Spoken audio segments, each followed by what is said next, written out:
1 2.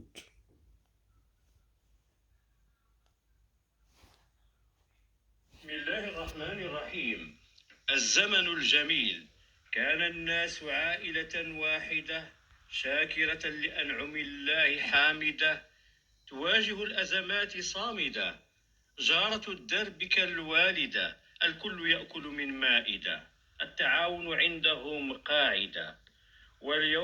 واليوم تغيرت القاعدة، الناس للنعم جاحدة، الجارة ساحرة فاسدة، وعقول الناس شاردة، العجوز ليست عابدة بل مراهقة لا راشدة، في الكبائر رائدة، والرجال عناصر زائدة، ذكور مخنثون بلا فائدة، وفضيحة الأجيال الصاعدة لا تبشر بآمال واعدة، بل ليتها تكون بائدة. جرائمهم هي السائدة، وفي المحاكم عليهم شاهدة. المرجو الاشتراك في القناة وتفعيل زر الجرس ليصلكم كل جديد إن شاء الله، وجزاكم الله عنا كل خير.